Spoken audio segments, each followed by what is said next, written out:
Vamos lá, vamos estar orando para a gente dar início, clamar ao Senhor aí para a nossa meditação na palavra de Deus e para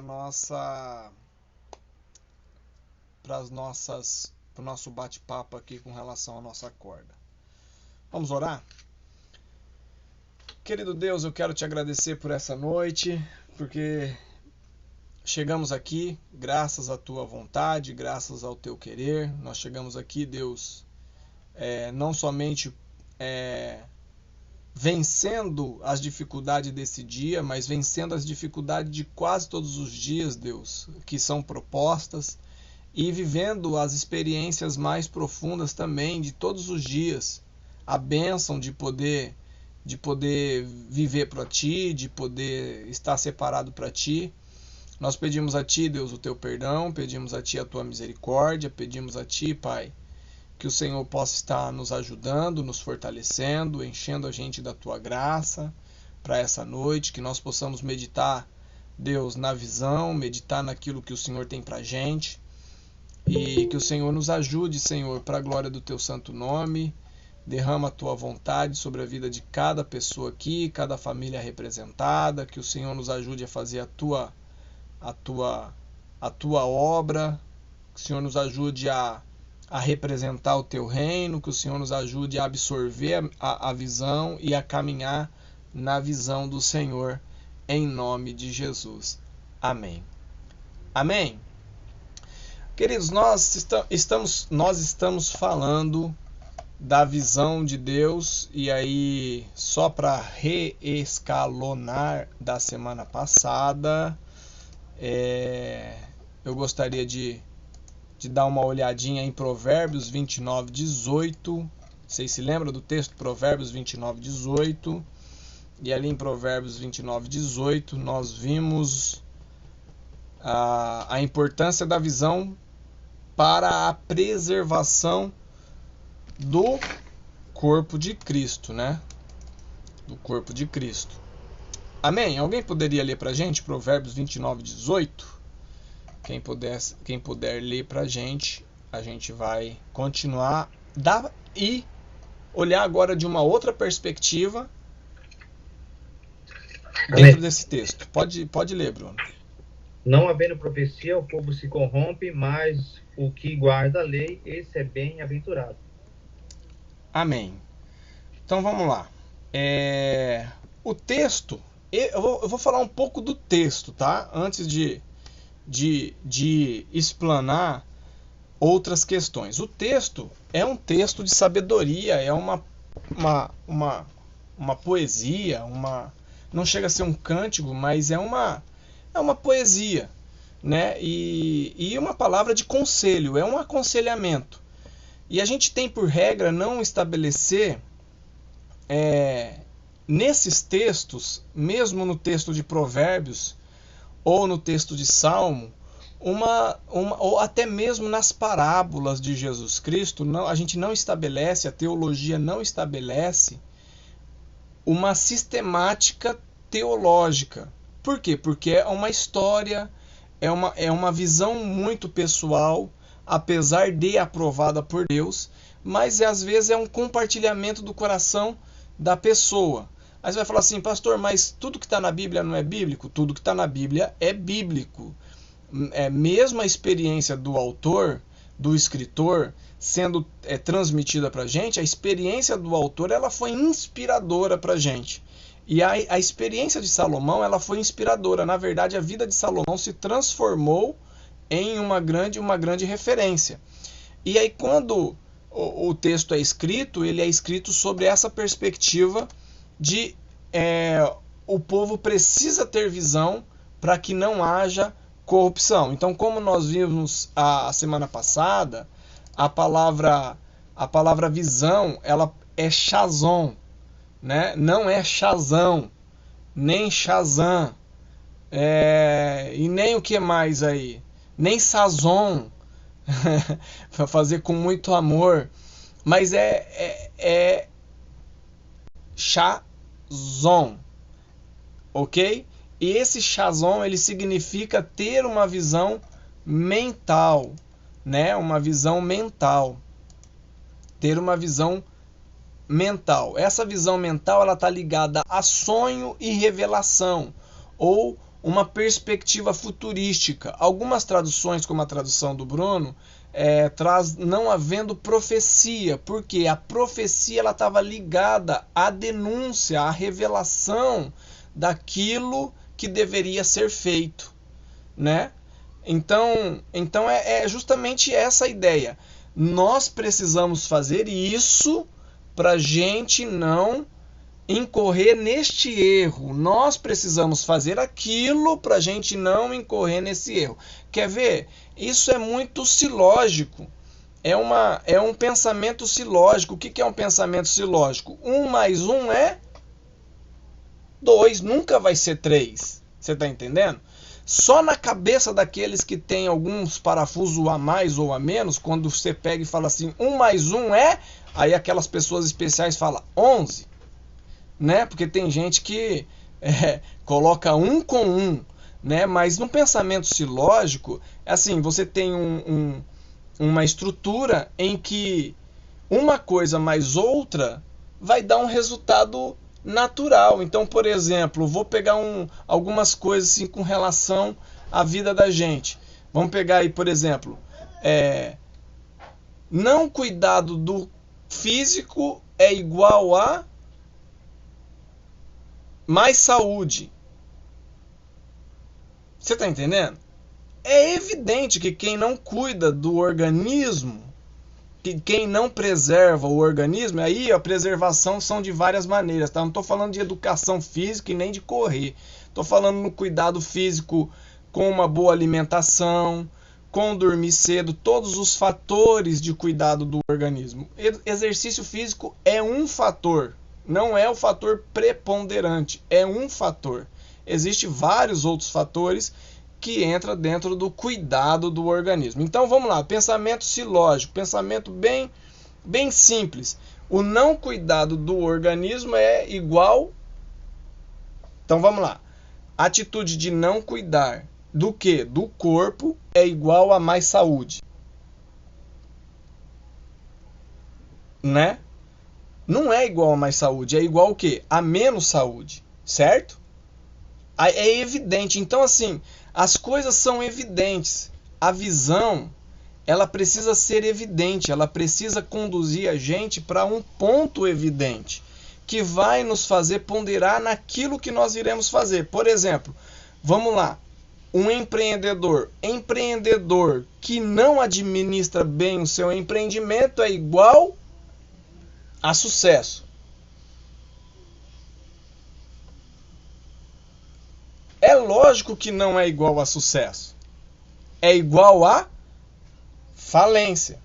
Só que às vezes nós estamos tão habituados, e às vezes a gente tem aquela pegada de empreendedor, mas a gente não consegue se ajustar dentro nesse novo desafio. Eu estou pegando coisas assim palpáveis, tá? Não adianta ter um sonho se eu não preparar a minha vida para viver esse sonho. Se eu não preparar o meu ambiente para viver esse sonho. Eu preciso me preparar para esse sonho. Então a visão, ela é uma revelação ou ela é um sonho que vai fazer com que a gente se prepare para alcançar aquilo que nós queremos alcançar, através de atitudes lógicas, que vão potencializar e que vão nos fazer evitar algumas dificuldades. Amém? Amém? Vocês estão comigo? Então o sábio aqui, ele está falando justamente isso, que não havendo visão, o povo mergulha em corrupção. O povo se perde. Quando você não sabe o que você vai fazer, você faz qualquer coisa. Quando não sabe-se o que deve ser feito, faz qualquer coisa. O que nós precisamos enquanto líder de corda? Saber o que precisa ser feito. Então diga para a pessoa que está do teu lado aí, ou no monitor do lado, fala assim, o líder de corda precisa saber o que precisa ser feito.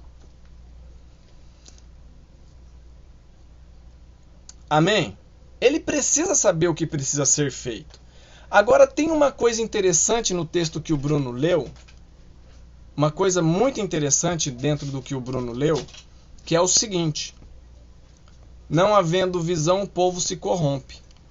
Mas quando a gente lê essa frase, não havendo visão, o povo se corrompe, irmão Bruno, a gente já tem a tendência de avaliar que não havendo visão é uma coisa estática, ou seja, a ausência de visão é como se não houvesse a providência de uma direção, certo? É ou não é? Então, normalmente quando a gente já vai ler esse termo, não havendo, do verbo haver, quer dizer que não existe. A gente já lê com a ideia de a não existência de visão. Mas quando você vai pro dicionário, né, pro dicionário, você vai ver o que significa o verbo haver, né? É um verbo impessoal. Ele está dizendo sobre ter a existência real ou abstrata. Ou seja, existe uma existência real ou uma existência abstrata. Então, quando a gente lê não havendo visão, o autor ele não está simplesmente dizendo havendo visão no sentido de não tendo visão. Às vezes temos a visão, mas não temos o povo para guardar a visão, porque o texto ele é ambíguo. Ele precisa do povo que guarde a visão, que proteja a visão, para que a visão proteja o povo. Você está entendendo? Você está conseguindo compreender? Ou seja, uma visão precisa de povo que defenda ela. Se você recebe uma visão de Deus, você não vai defender essa visão? Sim ou não? Se Deus deu uma visão para a gente não vai defender essa visão? A gente só não vai defender essa visão se a gente não absorver ela como uma visão de Deus para a gente. Então, quando o autor está falando não havendo visão, o povo se corrompe, ele está dizendo que às vezes existe a visão, mas essa visão não está dentro do povo. E quando a visão não está dentro do povo, o povo também se corrompe. Porque se não fosse assim, nós precisamos parar e ponderar o seguinte, que a Bíblia trata de duas visões de mundo. Só existe duas visões de mundo. Quais são as duas visões de mundo? Vocês sabem me dizer quais são as duas visões de mundo? Vamos lá. Só existe uma visão de mundo. Ou uma visão e outra visão. E as duas são antagônicas. Elas não se combinam. A visão de mundo a partir de Deus e a visão de mundo a partir do mundo. Elas não se combinam. Então visão existe. Ou a gente sonha os sonhos de Deus ou a gente sonha os sonhos do mundo. E o mundo ele está aliado ao diabo como um inimigo e aliado aos nossos próprios desejos. O problema é que a gente quer vender para Deus os nossos desejos como visão de mundo perfeito. Esse é o grande problema. Você está entendendo? Está compreendendo? Eu tenho o plano perfeito, Deus. Se eu virar um empreendedor, acabou o problema da igreja. Se eu virar um empreendedor, você vai ver, vou dar o dízimo, vou ser fiel, a igreja vai bombar, porque lá no meu empreendimento eu vou levar um monte de gente para Jesus. Você já ouviu isso? Já ouviu isso? Eu não duvido da intenção positiva da pessoa, não duvido, tá, gente? Não duvido, eu acredito que a pessoa acredita que essa visão ela é interessante. Mas nem sempre a pessoa tem uma identidade definida, porque é aí que está a questão. A visão ela vai definir uma identidade na pessoa. Diga para a pessoa que está ao teu lado, a visão precisa definir a tua identidade. Pega os grandes vitoriosos e os empreendedores para você ver se eles não tinham uma identidade. O que é uma identidade? Identidade é uma apresentação. É o que eu apresento ser. Certo? Por exemplo, nós conhecemos a identidade da carteira de identificação. O que me identifica socialmente falando é aquela carteira de identificação. E o cristão, ele precisa adquirir a identidade da visão de Deus. Essa identidade, ela não pode mudar. Por que eu estou falando isso? Porque às vezes a gente apresenta um plano para Deus, achando que Deus vai comprar aquele plano, porque é o nosso melhor plano. Você está entendendo? Mas nem sempre o nosso melhor plano vai criar em nós uma identidade positiva. E por isso que muitas vezes as pessoas elas alcançam o resultado, mas elas não permanecem na fé, porque elas não têm identidade com a visão que Deus deu. Você está entendendo? Então diga para a pessoa que está ao teu lado aí no monitor, identidade é fundamental. E a identidade, querido, ela é forjada na tua dificuldade. Você precisa gravar isso. É na tua dificuldade que você vai gravar a identidade. Esses dias eu estava ouvindo o testemunho do nosso irmão em Cristo, Kaká. Vocês já ouviram falar do Kaká? Jogador de futebol. E ele foi o melhor jogador do mundo em 2007, se não me falha a memória. Eu sou um acompanhante aí do mundo esportivo, mas eu às vezes esqueço das datas, tá? Logo depois que ele foi escolhido como o melhor jogador do mundo no Milan, ele foi vendido para o Real Madrid. Ele tinha um contrato de 4 anos no Real Madrid. Eu não sei se vocês se lembram. As meninas vão ficar meio desinteressadas aí, mas presta atenção na história. Quer dizer, não, as meninas eram bem interessadas no Kaká, mas essas não. Essas aqui era tudo crente, interessada no marido, interessado no homem de Deus. Amém. Né? Então assim, elas não vão ficar muito interessadas na história. Mas vamos lá, sigamos. O Kaká se transferiu para o Real Madrid como a terceira maior contratação da sua época. Foi o cara mais caro, um dos mais caros da sua época. Chegando no Real Madrid como um mega atleta. E ele teve 4 anos. No primeiro ano ele teve uma lesão de pubis. E depois ele teve uma lesão no joelho. E aí o que aconteceu? 4 anos de dificuldade no Real Madrid. Ele não jogou nada. E ele estava dando testemunho dele. Por quê? Porque ele era crente. Ele sempre foi crente. Ele foi crente desde criança. E aí perguntaram para ele, como que foi lidar com isso? Ele falou assim, olha, foi muito difícil, porque tudo que eu planejei no Real Madrid não deu certo. Tudo que eu planejei. E no último ano dele, para fechar e encerrar com chave de ouro, ele foi para uma semifinal de Champions League. Para quem conhece futebol, Champions League é o maior campeonato de clubes do planeta. E ele numa semifinal com um mega time do Real Madrid. E aí o time empatou e a decisão foi para os pênaltis. 5 cobradores de cada lado. Kaká é relacionado para um dos cobradores. E ele fala, hoje vai ser meu jogo. Ele vai e erra o pênalti.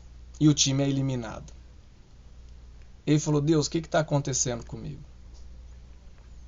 Melhor jogador em 2007 e agora a pior contratação da história do Real Madrid.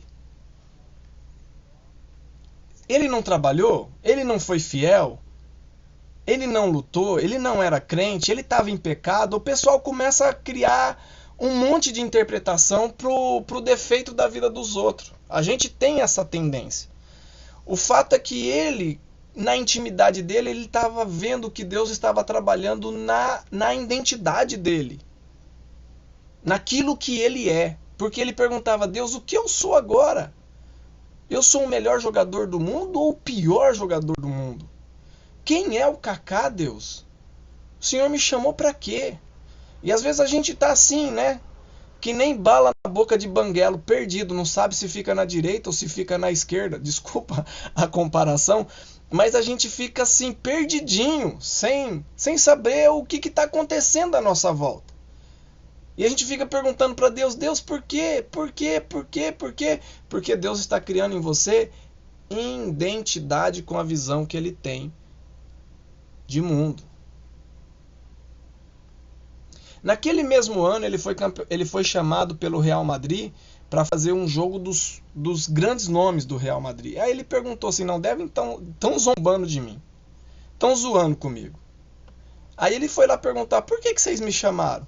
Ele falou assim, não, porque você, apesar de ter tido uma temporada ruim, apesar dos 4 anos ruins, nós entendemos que você tem uma identidade firme, nunca faltou no seu compromisso, você nunca deixou de trabalhar, nunca deixou de ser honesto, nunca deixou de fazer aquilo que tinha que ser feito, e nós entendemos que você não foi feliz aqui, mas você representa aquilo que o Real Madrid é, escolhido para jogar entre os grandes nomes do Real Madrid.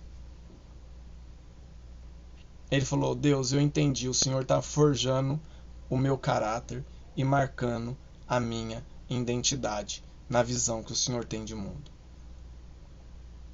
Você está entendendo? A visão foi dada por Deus. Quando o sábio está falando que a visão ela não deixa o povo se corromper, é porque ela não deixa quando o povo defende aquela visão, quando o povo se une debaixo daquela visão, quando o povo aceita aquela visão e trabalha por aquela visão, por aquilo que vem de Deus. Do mesmo jeito que quando o povo não aceita a visão, a corrupção se estabelece, porque você pega toda a história da humanidade. Qual foi a primeira corrupção? Adão e Eva. Não tinha visão para eles? Deus não tinha dado a revelação? Deus não tinha dado a direção? Deus não tinha falado o que deveria ser feito? Deus não tinha.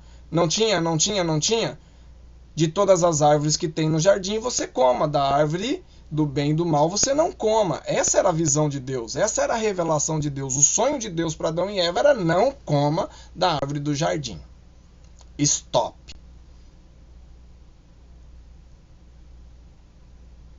Né? Não touch.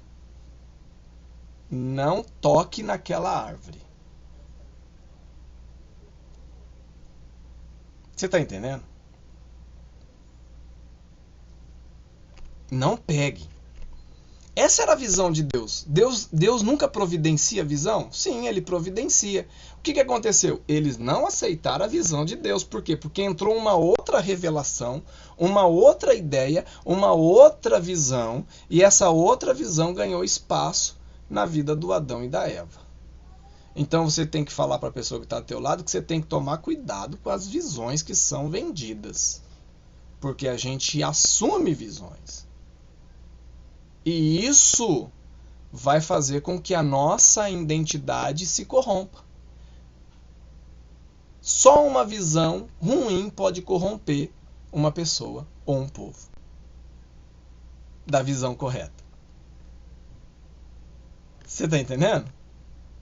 Só uma visão ruim pode corromper um povo ou uma pessoa da visão correta. Se você está defendendo a visão correta, você não vai se corromper, mesmo que as coisas estejam dando errado. Por isso que não pode ter desânimo. Diga para a pessoa que está do teu lado: joga fora o desânimo. E eu sei que você já se desanimou, eu sei que você quando fala de corda, eu sei que você quando fala disso, eu sei que você quando fala de algumas coisas dá até um comichão na alma, mas você não pode entrar em desespero. É necessário que a gente fale para que a gente entenda a visão. Entende? E é necessário que você esteja atento para tudo que a gente esteja passando aqui, para você assimilar a visão e saber por onde deve caminhar. Amém? Por quê? Porque a visão que Deus deu, ela está em conflito com a visão do mundo e com as nossas visões. Nós estamos aí entre a cruz e a cardeirinha, entre o céu e o inferninho, entre Deus e o diabinho, né? Entre Deus e o diabão. Vamos falar senão alguém vai falar assim: pastor está falando no diminutivo, como se o diabo, a gente tivesse que ter dó do diabo. Não estou falando isso não. Mas nós, os seres humanos, estamos aí entre o que é certo e o que é errado o tempo todo na nossa vida, irmãos. Você não sente isso? A gente está entre o certo e o errado. O que vai ter o poder de nos proteger disso? É muito sal, diga, é muito sal, tem que ter muito sal, que senão perece mesmo. E o sal é a presença de Deus, é a luz de Deus, é a palavra de Deus que vai guardar a gente, porque é a visão de Deus que vai firmar a nossa identidade. Amém? Tamo junto? Então, do mesmo jeito que a visão protege o povo de se corromper, o povo defende a visão. Por quê? Porque você pode ter uma visão maravilhosa, mas se você não reunir pessoas para defender aquela visão, meu amigo, aquela visão vai naufragar. Jesus sabia disso. O que ele fez? Ele reuniu 12 homens em torno de uma visão. Qual que era a visão? Eu sou o Messias e acabou. Eu sou o ungido de Deus e eu sou a salvação. Quem crê em mim será salvo. Eu sou a luz do mundo. Quando questionaram ele em João, capítulo de número 8, quem você é? Diga que eu sou. É equivalente ao que Deus disse para Moisés. O povo ficou bravo com Jesus. Que isso? Como assim você diz que é? Eu perdoo o pecado. Só Deus pode perdoar o pecado e você está dizendo que é Deus. Você está entendendo? Isso é muito importante. A unidade, ela depende da nossa capacidade de juntar acerca da visão que Deus nos deu. E de juntar os nossos esforços. Qual foi o grande problema do deserto? E aí nós vamos falar um pouco do problema do deserto. Por quê? Porque ali no deserto tem um exemplo típico de visão estabelecida, direção de Deus estabelecida, mas de povo disperso de defender uma visão estabelecida. Você está entendendo? E isso eu preciso trabalhar com você. A gente precisa trabalhar junto. Ali em Números, capítulo de número 16, né? Eu vou ler só um pouquinho, só o número 16, e a gente vai entender um pouquinho o que aconteceu naquele exato momento com a situação do Corá. Algumas Bíblias dizem que é Coré, mas aqui na NVI está Corá. Vamos lá? Rapidinho em Números, capítulo de número 16. A gente precisa nos reunir debaixo da visão, porque isso vai trazer para a gente a identidade certa e vai trazer para a gente o resultado certo daquilo que nós estamos fazendo. Se nós queremos resultados no Senhor, nós precisamos nos unir debaixo dessa visão que Deus nos deu. Amém? Essa é a verdadeira unidade. Tamo junto? Vocês estão comigo?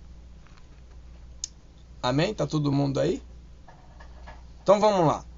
Corá, filho de Izar, neto de Coate, bisneto de Levi. Bisneto de quem? Alguém abre o áudio aí. Bisneto de Levi Komalski da Silva. Não. Bisneto de Levi, filho de Jacó, da tribo de Levi. É importante você gravar isso. Separado para os ofícios religiosos. Tamo junto? Era pouca coisa? O que você acha? Não era pouca coisa. Eles só tinham a responsabilidade de trabalhar junto com Arão, sacerdote Arão. Vamos lá. Então o neto aqui, o bisneto de Levi, reuniu com Datã e Abirão, filhos de Eliabe, e On, filho de Pelete, todos da tribo de Rubem. Se uniram o Corá, ou Coré, da tribo de Levi, com os da tribo de Rubem. E eles se insurgiram contra Moisés. Com eles estavam 250 israelitas. Diga aí, 250 israelitas. Era pouca gente? 250 não era pouca gente não. Você pensa que uma rebelião boa é de 2, 3 pessoas? Não, essa aqui tinha 250. Olha só que circo. Mas vocês vão ver mais pra frente o que aconteceu. Vamos lá. Líderes bem conhecidos na comunidade que haviam sido nomeados membros do concílio. Era pouca coisa? Eram membros do conselho, eram diretorias de Moisés, liderança da igreja de Moisés, da comunidade do deserto. Eram pessoas influentes que estavam ali. Tamo junto? Tinha uma visão. Deus tinha dado uma visão. Mas olha o que está acontecendo aqui. Eles se ajuntaram contra Moisés e Arão e lhes disseram: basta. Olha só como foi a conversa. Basta, a assembleia toda é santa. Cada um deles é santo. E o Senhor está no meio deles. Não é justo isso que nós estamos dizendo? O que Coré está dizendo, tá? Basta. A assembleia toda é santa. Cada um deles é santo. E o Senhor está no meio deles. Isso a gente sabe. Sabe ou não sabe? Sim ou não? Não é um discurso que aparentemente é correto? Sim ou não? Se alguém chega para você e fala assim: basta, chega desse negócio, todo mundo é santo, todo mundo é de Deus, Deus está com todo mundo. Vocês não escutam isso o tempo todo? É isso que eles estão falando. Deus está comigo, está contigo, nada de ficar obedecendo direção de pastor nenhum, nada de ficar obedecendo líder de corda, nada de nada. Não, Deus está com a gente, irmãos. Ó a conversa aqui do Coré. Vamos lá. Então, por que vocês se colocam acima da Assembleia do Senhor? Coré está dizendo para Moisés e Arão: por que vocês se colocam acima da Assembleia do Senhor? Quando ouviu isto, Moisés prostrou-se com o rosto em terra e disse a Coré, ou Corá, e a todos os seus seguidores: pela manhã o Senhor mostrará quem lhes pertence e fará aproximar-se dele aquele que é santo, o homem a quem ele escolher. Você, Corá, e todos os seus seguidores deverão fazer o seguinte: peguem incenso e amanhã coloquem neles fogo e incenso perante o Senhor. Quem o Senhor escolher será homem consagrado. Basta levitas. Moisés disse também a Corá: agora ouçam-me, levitas, porque eles eram levitas, pessoas que foram levantadas para cuidar do templo, para defender a visão de Deus. Não era para fazer uma outra visão. Nós estamos falando de pessoas que defendiam o que era de Deus. Quando eu falo que o crente é perigoso, vocês não acreditam em mim? Vocês duvidam de mim? Quando o crente é perigoso. O cristão não, mas o crente é perigoso. Vamos lá. Aí depois você vai perguntar: mas por que o crente é perigoso? Porque o crente é qualquer um que crê em qualquer coisa. Agora, o cristão é aquele que crê em Cristo e segue a doutrina de Cristo. Amém? Tamo junto? Crente é crente, acredita em qualquer coisa. Agora, o cristão, meu amigo, é aquele que defende a Cristo e segue a doutrina de Cristo. E aí, vamos lá, continua então o texto.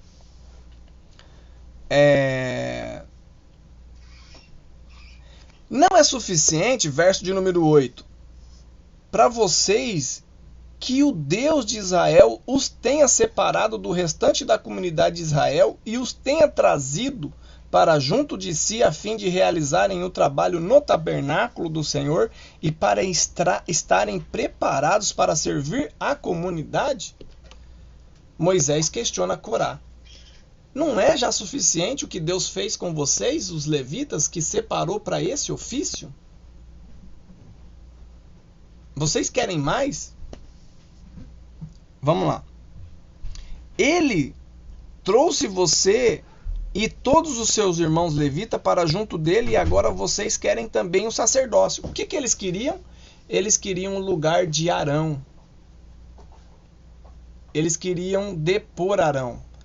Quando você volta para número 3, Deus institui Arão e os filhos de Arão como a linhagem sacerdotal. Aqueles que fariam os ofícios sacerdotais. Só que aí Arão tem 2 filhos. Vocês se lembram o nome dos filhos? Volta lá um pouquinho em Números 3? Vou contar o contexto para vocês aí, para vocês entenderem direitinho aí. Alguém achou aí Números 3? Se alguém achou, lê pra gente os primeiros versos aí.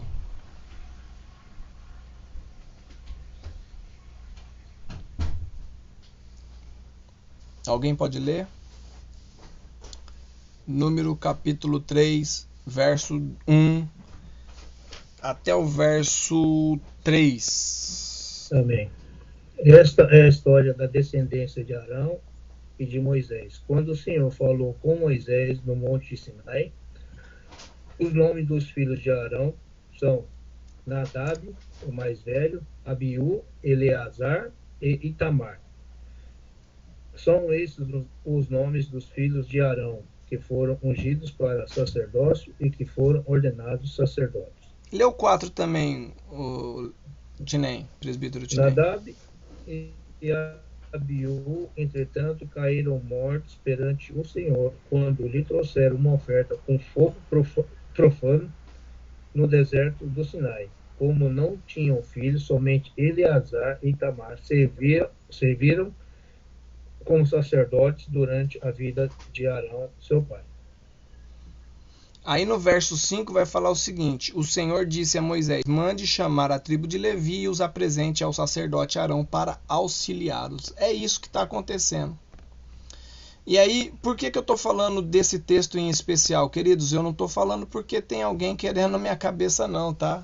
Tira isso da sua cabeça. Eu estou falando o seguinte: o que deveria ser uma bênção para aquela comunidade se transformou num problema. Por quê? Porque Deus tinha dado a direção era que Arão fosse o sacerdote, junto com Moisés o governo, aquele que traria direções governamentais, Arão o sacerdote e a tribo de Levi os auxiliadores, mas a tribo de Levi, na pessoa de Coré, se rebelou e questionou as direções de Moisés, questionou as direções que Moisés estava tomando e que Arão estava tomando. Esse é um exemplo claro de que há uma direção, de que há uma visão e de que algumas pessoas e um número do povo não aceitaram a visão e criou uma força de tensão no meio da comunidade. Toda vez que a gente não aceita a visão, a gente cria uma força de tensão.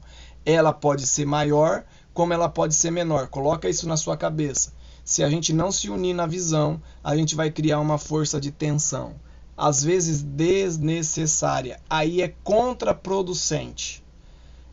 Grava essa palavra, contraproducente. Às vezes nós estamos trabalhando duro e se você é empreendedor, se você é uma pessoa que quer ser empreendedor, você precisa gravar essa palavra, contraproducente. Por quê? Porque às vezes você tem a visão, você tem o desejo, você tem a vontade, mas algumas atitudes são contraproducentes. Algumas posturas são contraproducentes. Você está entendendo? Tinem, fecha o áudio pra gente, Tinem. Obrigado. Dai job. Algumas atitudes são contraproducentes. Então, o que a gente precisa fazer? Se nós temos uma visão e nós temos um objetivo para alcançar, nós precisamos reunir a nossa força dentro daquilo que é producente, ou daquilo que é produtivo, ou daquilo que vai somar força e reunir todos os nossos esforços para fazer produzir. Você está entendendo?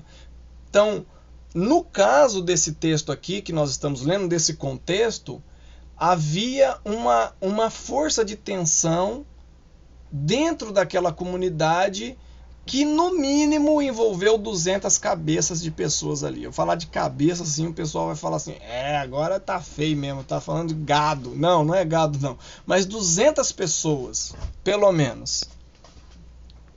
Você tá entendendo? 200 pessoas. Mas quando você continua o texto de Números 16, você vai ver que esse número ele triplica, quadriplica para 14, 15 mil pessoas. Dentro de uma comunidade. Olha o tamanho e o potencial de uma força de tensão. Isso pode acontecer em qualquer lugar. Por quê? Porque a visão, ela institui a autoridade. Diga para a pessoa que está do teu lado. Toda visão, ela institui ordem. ela demanda ordem. Se você começar um negócio, se você abrir uma porta para vender pão, se você trabalhar numa empresa, se você todos que defendem uma visão vai defender uma ordem. Você está entendendo? Tá comigo? Tamo junto? Tamo compreendendo? Então não adianta você ter visão se você não colocar as coisas em ordem. Visão demanda ordem, demanda posição. Então, por exemplo, eu quero me casar. Para quem quer se casar, segura essa aí. Por que as pessoas não querem se casar mais? Porque tem que pôr a vida em ordem. É mais fácil ficar bagunçando e bagunçado. E aqui eu não estou falando para quem não é casado não, tá? Não é nenhuma indireta não. Mas é fato. Por que a sociedade está demorando tanto para casar? Faz uma pesquisinha básica naquele site Google. Vou falar Google. Faz uma pesquisinha. Por que as pessoas estão demorando tanto para casar? Porque elas não querem sair da zona de conforto. Porque uma visão de família vai fazer com que ela tenha que organizar a vida dela.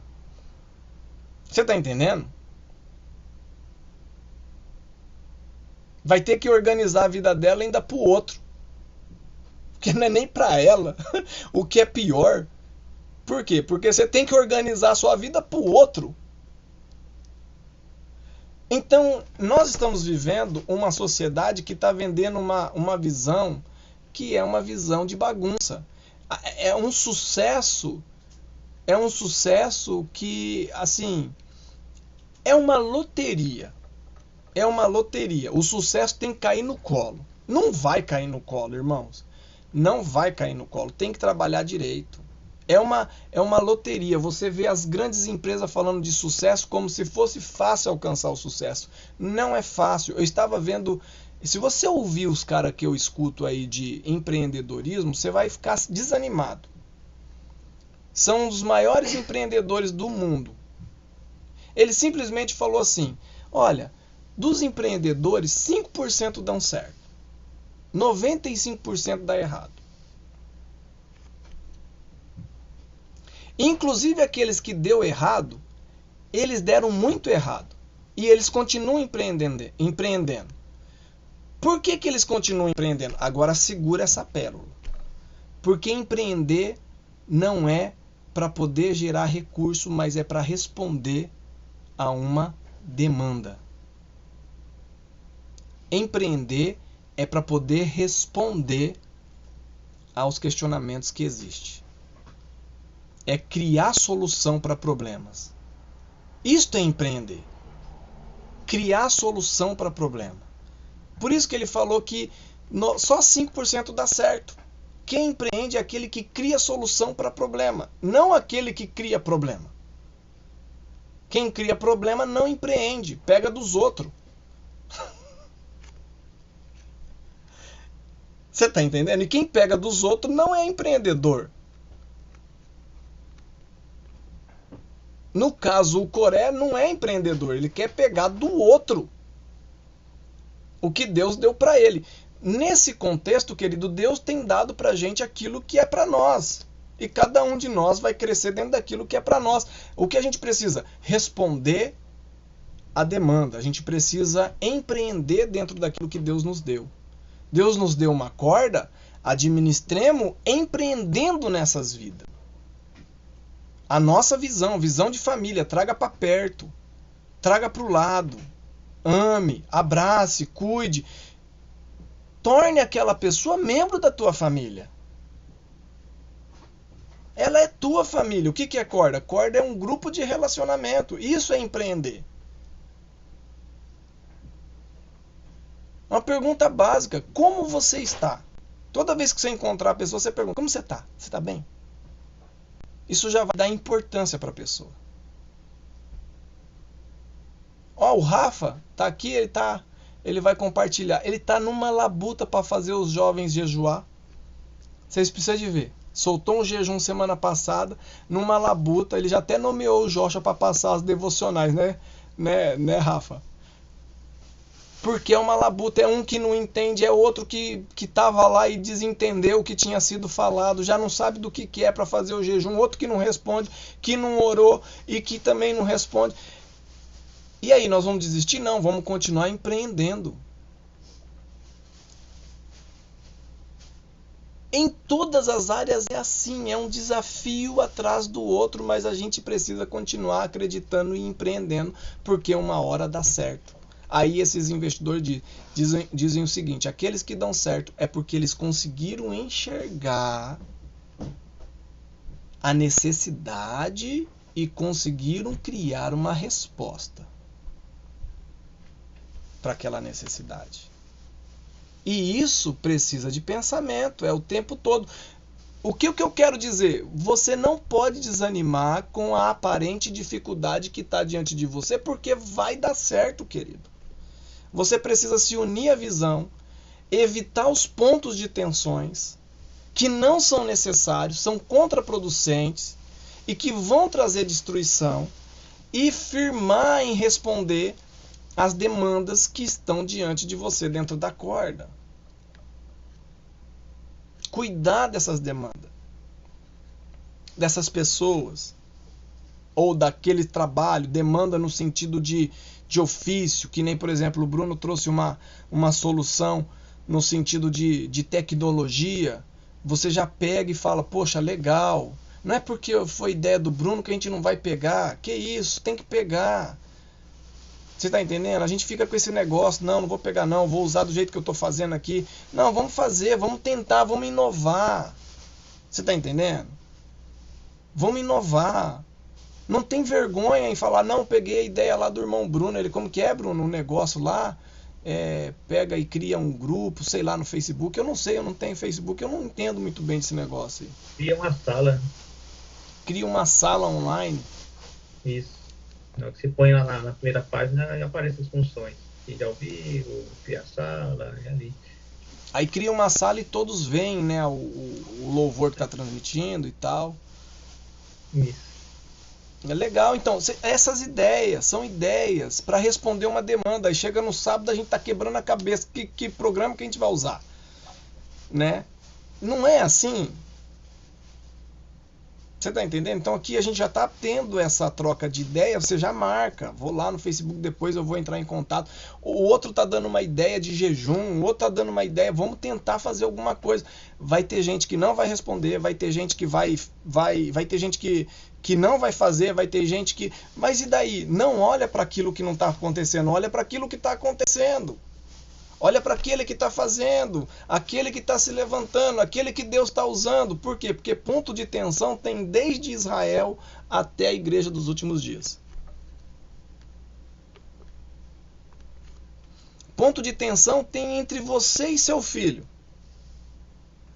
Porque é a disputa por visão. É ou não é?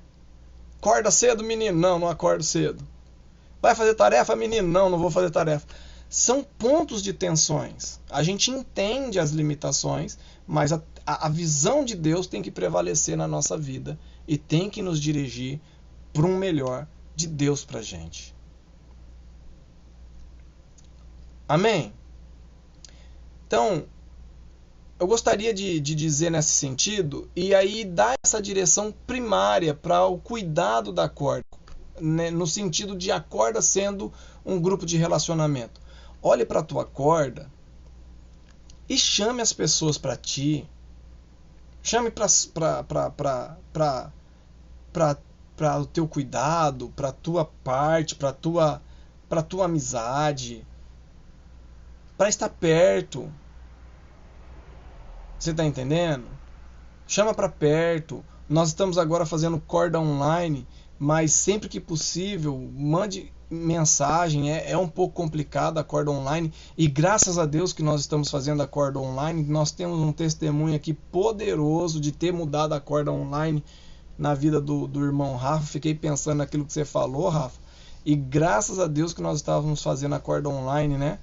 Porque um cara trabalhando do lado do Rafa pegou Covid e ficou escondendo que estava com Covid. O Rafa trabalhando com o cara lá no serviço dele lá. E aí, se tivesse tido corda junto, talvez nós teríamos aí um risco de ter espalhado para o meio dos jovens e aí os jovens ter levado para toda a comunidade. Então vale a pena, a gente precisa entender esse momento que a gente está vivendo, não é fácil, na igreja ainda a gente fica longe um pouco, tem uma distância, são poucas horas, então a gente consegue contornar, usa máscara, não fica pegando na mão, mas imagina dentro de uma casa. Toda aquela meninada, a corda dos jovens é lotada.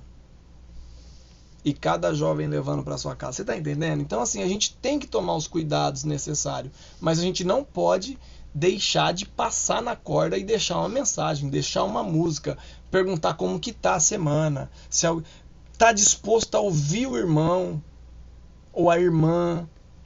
Está disposto a ouvir. Tem vezes que assim, tem líder que tá tão tenso que fala assim, nossa, fulano ligou, ah meu Deus do céu, não quero falar com ele agora não, não quero falar com ela não, ai misericórdia Senhor. E mesmo que seja adolescente, que nem no caso do Rafa, que é líder de adolescente, tem que estar disposto a ouvir, e ele já tem falado sobre essa questão de ouvir, porque eles estão em crise e precisa estar perto. Como que a gente cuida? A gente cuida fazendo discípulo. Discípulo de quem? De Jesus. Por isso que nós precisamos ser cristãos. Amém, queridos? Amém? Nos unamos debaixo da visão. A visão da igreja é de fazer uma grande família a partir dos relacionamentos. E a corda é uma ferramenta. É uma ferramenta. A corda é uma oportunidade de criar relacionamento, mas a gente precisa contribuir dentro desse aspecto. A gente precisa criar menos tensão, menos tensão possível dentro desse ambiente. Tensionar menos os relacionamentos, esticar menos os relacionamentos, para que a gente possa ter um relacionamento sadio em nome de Jesus. Amém? Depois você continua o texto de Números 16, você vai ver todo lá o processo. Vou voltar a repetir. Não estou dizendo que exista alguém. Eu não estou sabendo se tá. Não estou dizendo isso. Mas eu estou dizendo como é importante a gente tomar uma posição diferente no sentido de não entrar dentro desse processo de eu não aceito isso, não aceito aquilo outro. Não que isso esteja acontecendo, mas a gente precisa ensinar, não somente a gente, mas ensinar aqueles que estão chegando o tempo todo dentro disso, para que a gente, não, vamos seguir uma visão, a gente precisa proteger a visão, a gente precisa proteger a comunidade, a gente precisa proteger a corda, a gente precisa proteger os relacionamentos, a gente precisa proteger uns aos outros. Amém? Ok? Tranquilo? Então aí teve bastante coisa. Tá difícil? Não tem resposta para a sua vida? Deus está criando identidade para você. Identidade. Foca em ter identidade. Tua corda está difícil? Deus está criando identidade em você como líder de corda. Está difícil como igreja? Deus está criando identidade como comunidade unida, como comunidade santa, como comunidade de 2 ou 3 ou 4 ou 5 ou 6 ou 6 mil. Amém, queridos? Creia, porque nem sempre acontece como a gente planeja. Na verdade, quase nunca acontece do jeito que a gente planeja. Mas a gente precisa continuar crendo e fazendo os nossos planejamentos, porque dentro disso o Senhor está trabalhando na nossa identidade. Amém? Ok? Tranquilo? Vamos parar por aqui. 34. Deu para a gente ter bastante material para pensar, bastante ideia. Semana que vem eu falo um pouco mais da liturgia. Eu ia falar, mas acabei entendendo que essa era a direção. Aí semana que vem a gente fala um pouco mais da liturgia. Tá bom? Ok? Então não desanime, não fique triste, continue empreendendo e respondendo às necessidades que estão à sua volta, sensível a elas. Amém? Vamos orar? Oremos ao Senhor. Querido Deus, eu quero te agradecer por essa noite. Nós sabemos, ó Deus, que existe uma tensão terrível, Senhor, no mundo para nos fazer ir contra a tua vontade. Existe, Deus, uma ação espiritual de engano para fazer a gente entender de forma equivocada, entender as coisas de forma que não é a tua vontade. Mas que o Senhor nos cure, que o Senhor nos ajude a ter identidade, que o Senhor nos ajude a fugir, Deus, dessas posturas que aparentemente são certas. Às vezes tem até um fundo de razão, Senhor, algumas posturas dentro de nós. A gente acha mesmo que não deve. E aí, como ser humano, eu estou falando isso, todo ser humano tem isso. Às vezes tem essa justificativa dentro de si, mas não leva em consideração um plano maior que o Senhor está estabelecendo, um objetivo maior que o Senhor está querendo. E eu quero pedir que o Senhor nos livre, Senhor, de toda aparência do mal, de toda aparência de coisa ruim, que o Senhor nos ajude a nos unir, Deus, nesse projeto, no projeto do Teu reino, que o Senhor levante empreendedores, mas empreendedores com identidade, que o Senhor levante homens e mulheres com identidade, pessoas comprometidas com o Teu reino, que não vão titubear, Deus, diante de algumas adversidades, que os meus irmãos criem essa identidade, Senhor, porque diante do tempo mau, Senhor, que essa identidade e essa certeza de que o Senhor está perto, os ajude a passar pela tribulação.